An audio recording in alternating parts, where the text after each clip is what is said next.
저희가 오늘은 나눈 이 말씀을 가지고 초대교회에 있었던 제자들의 모습을 보면서 또 그들에게 나타난 선교자의 모습을 함께 살펴보려고 하는데요.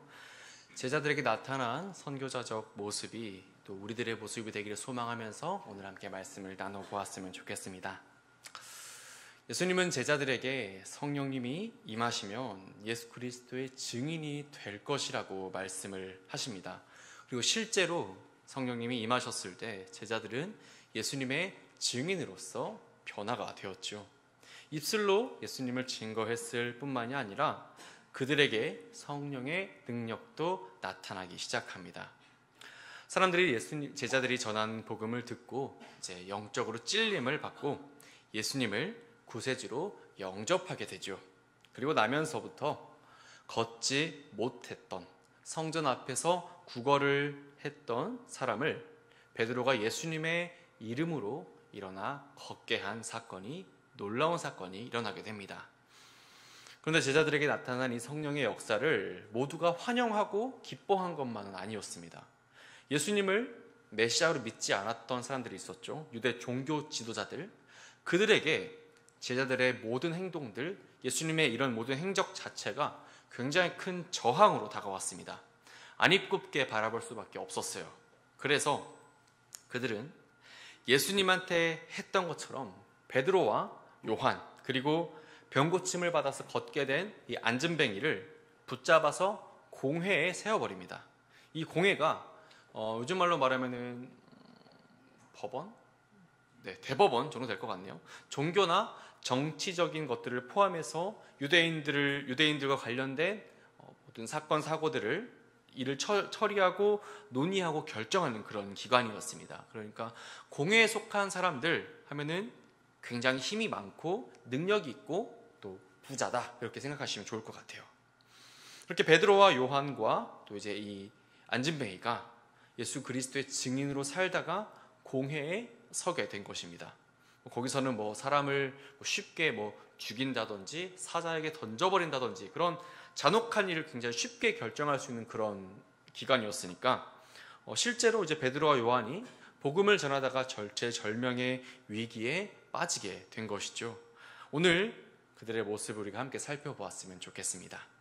공회 앞에 서 있는 제자들의 모습을 보면서 예수 그리스도의 증인으로 살아간다는 것이 무엇을 의미하는지 우리가 함께 또 생각해 보았으면 좋겠어요.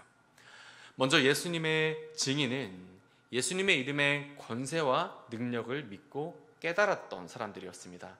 7절 말씀을 보시면 베드로와 요한을 공회에 세운 사람들이 그들에게 질문을 하는데, 너희가 무슨 권세와 누구의 이름으로 이 일을 행하였느냐라고 물어봅니다. 이 일이 뭘까요, 여러분? 이 일, 병자들을 고치고 복음을 전하는 것이죠. 그리고 더 나아가서는 이 안진뱅이를 일으킨 일까지였습니다. 그것을 눈여겨보고는 도대체 니들은 누구의 권세로, 누구의 이름으로 이 일을 했니? 라고 점잖게 물어보진 않았을 것 같죠. 쏘아붙이고 있었을 겁니다. 이 질문을 받았던 베드로가 전혀 주저하지 않고 성령에 충만하여서 이렇게 답을 하거든요. 8절에서 10절 말씀을 조금 요약해서 보면, 백성의 관리들과 장로들아, 너희가 십자가에 못 박고 하나님이 죽은 자 가운데서 살리신 나사렛 예수 그리스도의 이름으로 이 사람이 건강하게 되어 너희 앞에 섰다 라고 합니다. 베드로가 분명히 말하죠. 누구의 이름으로? 예수 그리스도의 이름으로 했다고. 근데 여러분, 지금 베드로와 요한 앞에 서 있는 이 공회 사람들, 이 사람들은 만만한 사람들이 아니었습니다. 베드로가 이렇게 말하면, 아, 그렇군요, 역시 베드로의 예수님의 이름으로 하셨군요, 이렇게 넘어갈 사람들이 아니었어요. 그들은 예수님을 십자가에 못 박아서 죽게 한 사람들입니다. 예수님께서 자기들의 권위 아래에 있지 않고 오히려 자기의 권위에 도전한다고 생각하는 사람들이었습니다. 그래서 음모를 꾸며서 예수님을 십자가에 못 박아 죽게끔 주도했던 사람들 아닙니까? 한때는 베드로와 여러 제자들도 이 공회가 너무 무서워서 도망쳐 살았습니다. 숨어 있었어요.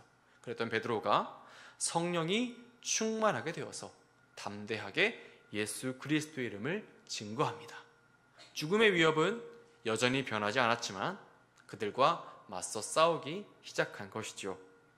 12절 말씀 이렇게 되어 있습니다. 다른 이로서는 구원을 받을 수 없나니 천하 사람 중에 구원을 받을 만한 다른 이름을 우리에게 주신 일이 없음이라.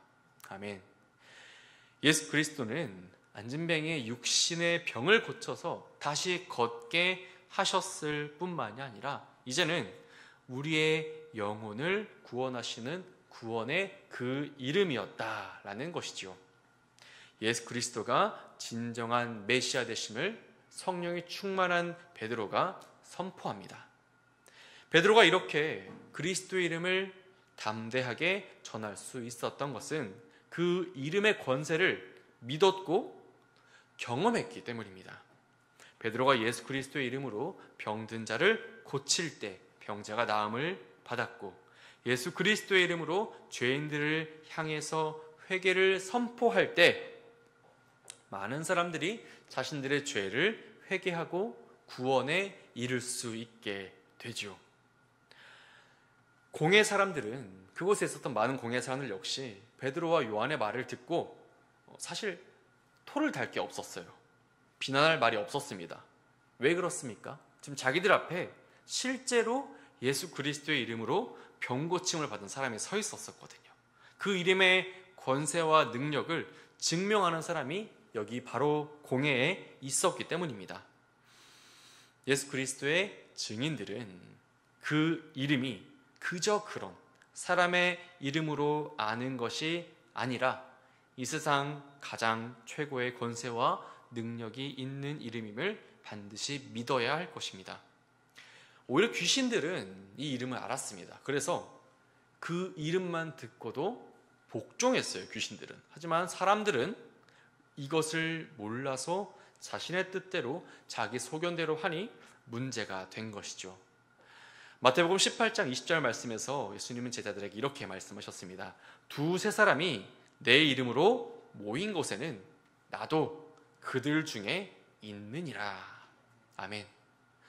우리가 예수 그리스도의 이름으로 모인 이 자리, 이곳, 오늘은 특별히 5층 비전홀에 예수님께서 함께 하시는 줄 믿습니다. 그래서 지금 우리가 이 시간에 예수님을 모시고 함께 예배를 드리지 않습니까? 또한 예수 그리스도의 능력은 그가 계신 이곳에 나타나게 될 것입니다. 예수 그리스도의 이름으로 악한 일을 이기고 악한 권세를 이기고 치유와 회복의 역사가 일어나는 줄로 믿습니다. 제자들이 경험했던 그 이름의 능력을 우리들 또한 오늘을 살아가는 저와 여러분들 또한 믿고 선포하며 나아가시기를 간절히 소망합니다. 우리가 이렇게 할 수 있는 것, 그것은 내가 잘나서 능력이 뛰어나서 아니죠. 예수 그리스도 그 이름을 믿고 나갔을 때 주님께서 함께 하셔서 내가 하지 못하는 놀라운 일들을 이끌어 가시고 능력을 드러내시게 하실 줄 믿습니다. 이제 이 이름의 권세와 능력을 깨달은 제자들이 해야 할 일이 있었어요. 그것은 바로 그 이름을 증거하는 거죠. 공회 사람들도 베드로와 요한의 이 말을, 예수 그리스도를 증거한 그들의 고백을 듣고 그 이름의 능력을 모른 척할 수 없었습니다. 예루살렘에 사는 많은 사람들이 예수님의 놀라운 표적을 보았고 들었고 경험했고, 그리고 당장 지금 눈앞에 예수님의 이름으로 치유받아 걷지 못했다가 걷게 된 안진뱅이가 서 있지 않습니까? 그래서 공회원들이 모여서 결정하기를 어떻게 했냐면, 이것이 더 많은 사람들에게 퍼지지 않게 하자라고 그들을 위협해서 이 이름으로 더 이상 너희들 나가서 아무것도 하지 마라고 결정을 하는데, 15절에서 17절 말씀이 이렇게 되어 있습니다. 한번 화면을 보시면서 제가 읽어드릴게요. 공회에서 나가라 하고 서로 의논하여 이르되 이 사람들을 어떻게 할까? 그들로 말미암아 유명한 표적 나타난 것이 예루살렘에 사는 모든 사람에게 알려졌으니 우리도 부인할 수 없는지라. 이것이 민간에 더 퍼지지 못하게 그들을 위협하여 이후에는 이 이름으로 아무에게도 말하지 말게 하자. 웃기죠? 그리고 나서 이렇게 작당모의를 하고 나서 베드로와 요한을 불러놓고 너 더 이상 예수의 이름으로 말하지 말고 가르치지도 마라고 제법 무서운 협박을 했을 것입니다. 예수님을 십자가에 못 박아서 죽게 했던 사람들이 더 나아가서는 그분의 제자들까지 위협하고 있었죠.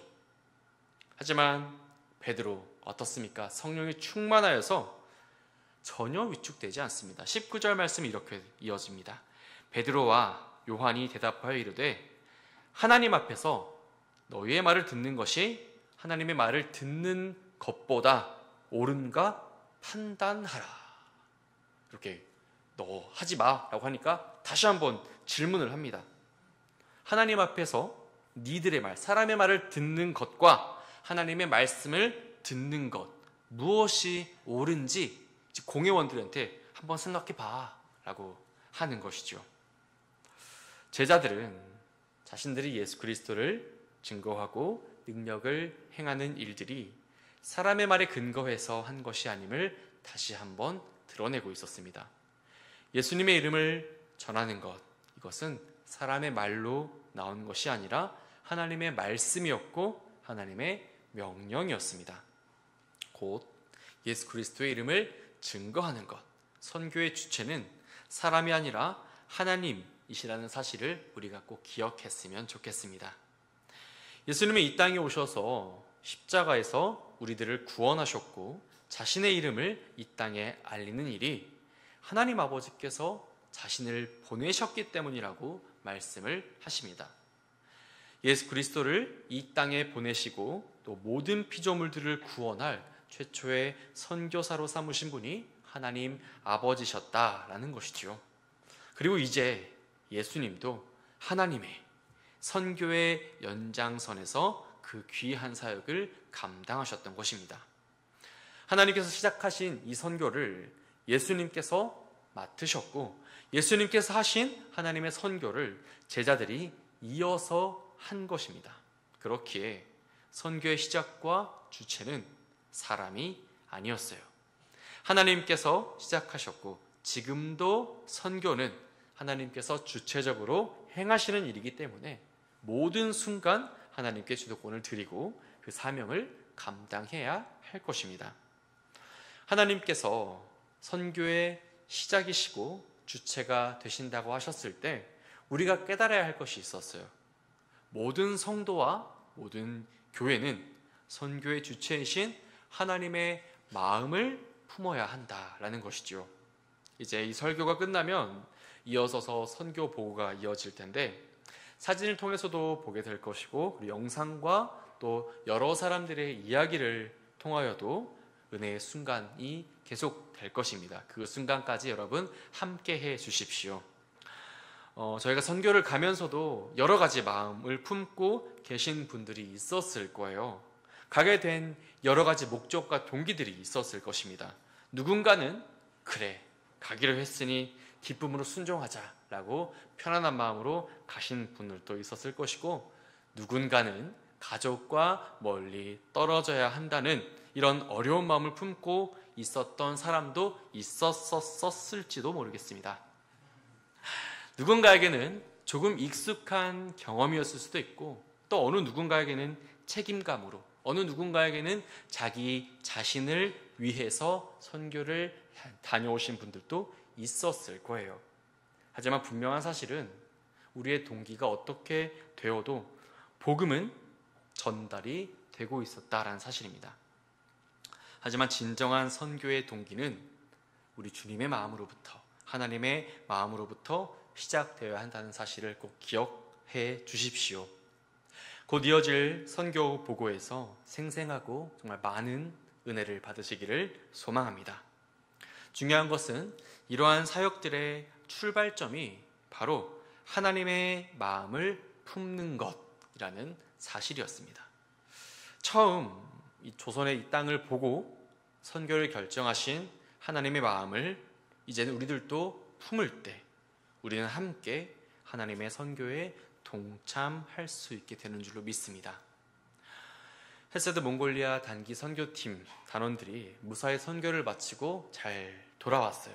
거의 저희가 35번에 가까운 기도 모임을 가졌는데 여러 인원들이 돌아가면서 이제 기도 모임을 진행을 하는데 꼭 나오는, 그리고 여전히 기억이 남는 기도 제목이 있었습니다. 그것은 바로 우리가 갔던 이 몽골을 향하여서 하나님께서 품으신 이 마음과 그 사랑을 함께 기도한 우리들도, 그곳에 가는 우리들도 품을 수 있게 해달라는 것이었습니다. 하나님은 오늘날에도 누군가가 하나님의 마음을 품고서 하나님의 선교에 동참하기를 원하고 있으십니다. 주님을 알지 못하는 이 나라와 이 민족에게 행하신 하나님의 마음을 우리가 품을 때 비로소 그때 하나님의 선교가 이루어지는 것이죠.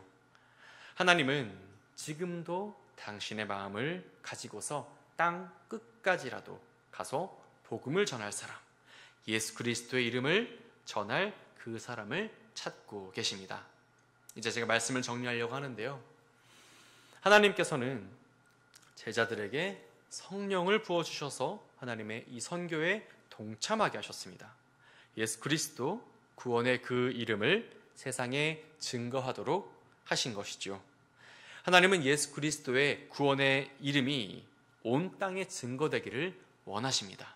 그리고 오늘을 살아가는 저와 여러분들을 통하여서 이 땅에 있는 수많은 교회들을 통하여서 주님의 이름이 증거되기를 원하세요.